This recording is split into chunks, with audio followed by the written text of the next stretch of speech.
Kuri iyi si abantu benshi baharanira gukora cyane kugira ngo bazagire ubutunzi buzabafasha kubaho neza ndetse n'abazabakomokaho. Iyo urebye ku rutonde rw'abakire muri iyi si usanga atari abari mu zabukuru gusa, kuko hari n'abana bato cyane baba bari kuri uru rutonde kubera ubutunzi budasanzwe bafite. Ibi byaduteye kubagezaho urutonde rw'abana 5 bakize cyane ku iyi si kurusha abandi twifashishije inyandiko za WebSpy.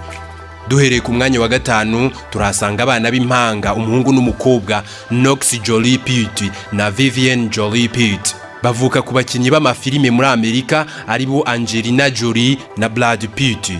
Aba bana ubutunzi bwabo bwatangiye kwisuka bakivuka, kuko ifoto yabo ya mbere ni imwe mu zahenze cyane ku isi, yagurishijwe miliyoni 14 z'amadolari. Ubu ku myaka 12 bafite babarirwa ubutunzi bungana na miliyoni 200 z'amadolari. Mu manyarwanda ni miliyari zirenga 191. Tugeze ku mwanya wa 4 turahasanga Suri Cruise. Uyu ni umwana w'imyaka 14 n'umukobwa wa Thomas Cruise na Katie Holmes. Aba nabo bakina filime muri Amerika. Uyu mwana wabo afite ubutunzi yihariye bungana na miliyoni 570 z'amadolari. Mu manyarwanda ni miliyari zirenga 546.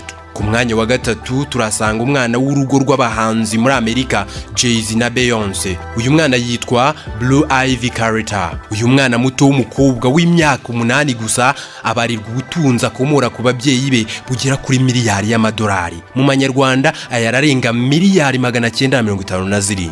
Tugeze ku mwanya wa 2 turasanga umwana witwa Phoebe Adele Gates. Uyu mwana w'umukobwa afite imyaka 17, ni umukobwa w'umuherwe Bill Gates na Madame Melinda. Uyu mukobwa wabo afite ubutunzi bufite agaciro ka miliyari irenga y'amadolari. Mu manyarwanda ayararenga miliyari 957. Tugeze ku mwanya wa mbere ku rutonde rw'abana bafite ubutunzi bwinshi ku isi turahasanga